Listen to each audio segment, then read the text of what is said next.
Parce qu'il faut limiter l'empreinte environnementale de la construction, depuis quelques années, Lafarge réduit ses émissions de carbone dans toute son activité et s'engage au quotidien en vous proposant une gamme unique de ciments à taux de CO2 réduit, pour répondre à des bilans carbone de plus en plus exigeants, pour répondre aux cahiers des charges qui font appel à des solutions constructives durables. C'est le cas du chantier du Grand Stade du Havre, le premier stade français BEPOS conçu, réalisé et géré selon une démarche environnementale HQE.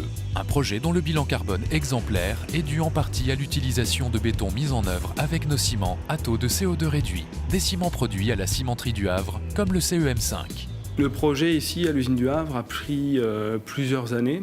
On a bénéficié de toute l'expérience du groupe, du centre de recherche, du centre technique. Et il y a bien sûr l'usine qui dispose de l'outil industriel qui est fortement impliqué. À côté de ça, il y a également le centre technique. Différents départements ont travaillé sur la composition du CEM5, tout en conservant un procédé de fabrication maîtrisé. Le calcaire, acheminé jusqu'à la cimenterie, est mélangé et cuit avec de l'argile pour produire du clinker. Dans le four, sous l'effet de la chaleur, l'association de ces matériaux va libérer du CO2. Puisqu'il s'agit de réduire ces émissions, nous devons alors réduire le pourcentage de clinker utilisé tout en garantissant la composition du ciment. La solution ? L'ajout en complément de cendres volantes provenant des filtres de cheminée des centrales thermiques ou de laitiers issus des hauts fourneaux. Dans le cas du CEM5, les deux composés sont utilisés. Leur approvisionnement et leur calibration réclament un suivi qualité. Il y a des contrôles très régulièrement à réception de chacun des produits, donc cendres et laitiers, mais également en production. Nos produits ont la marque NF, et ce qui implique des contraintes supplémentaires. Le ciment est échantillonné sur place. Ensuite, cet échantillon est partagé, analysé à l'usine et à la ville de Paris. Ce qui est effectivement très important, c'est que, bien sûr, on puisse économiser du CO2 par ce biais-là, mais également, on souhaite que nos clients continuent à être satisfaits et que la marque de fabrique Lafarge, avec sa régularité derrière et la qualité de ses produits, soit toujours reconnue et ne soit pas écornée. Nous avons développé ce produit à la fois parce qu'il y a un enjeu environnemental, mais il y a également un enjeu économique, puisque l'ensemble des cahiers des charges techniques que reçoivent nos clients, notamment les bétonniers, contiennent de manière croissante une exigence sur la performance environnementale. Le CEM5 permet de répondre à cette exigence. Il reste à accompagner le client dans la transition technique et commerciale.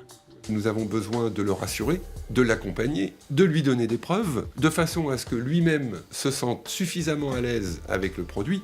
Cette collaboration entre les services techniques de Lafarge et le fabricant de béton prêt à l'emploi permet de valider les formulations et d'assurer la continuité. On a substitué le CEM3 par le CEM5 dans les formulations de base, sans trop d'écart en dosage. On avait un ciment qui a été le compromis entre le ciment au cendre et le ciment au laitier.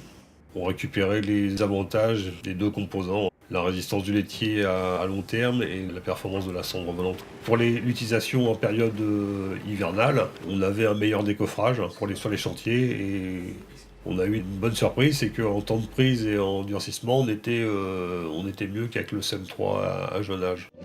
Les qualités du CEM5 reconnues par la centrale à béton ont été valorisées dans les bétons formulés pour le Grand Stade du Havre, un chantier remarquable en matière de choix techniques innovants, d'économie d'énergie et de savoir-faire, où l'utilisation des ciments à taux réduit de CO2 de Lafarge ont permis une économie de 2350 tonnes équivalent CO2.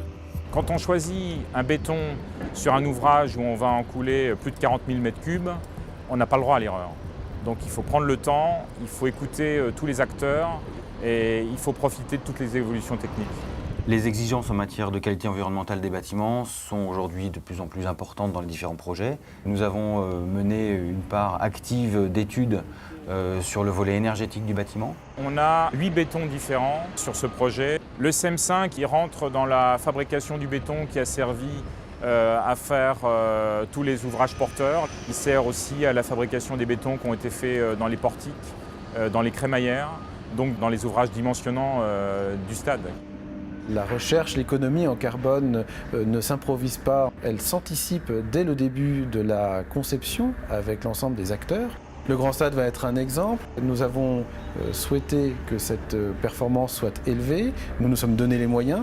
L'utilisation de ciment à faible taux de CO2 a généré à l'échelle globale du bâtiment une baisse de 4,5%. Si on ne regarde que l'impact sur les matières, donc sur la construction et en particulier le béton, La baisse est de 22% du bilan carbone. Le fait d'avoir une possibilité de matériaux qui permettent à l'architecte et au maître d'ouvrage de proposer des ouvrages de qualité est une excellente chose. On va dans le sens de l'évolution de la société, on va dans le sens de l'évolution de notre société. L'utilisation des bétons bas carbone, elle s'inscrit dans une démarche durable. Factuellement, lorsqu'on mesure les résultats, l'impact sur l'environnement de la production des bétons qui utilisent des ciments bas carbone, elle a moins d'impact sur l'environnement. Je ne vois pas pourquoi demain on ferait différemment, puisqu'on sait que c'est performant sur l'environnement et c'est performant techniquement.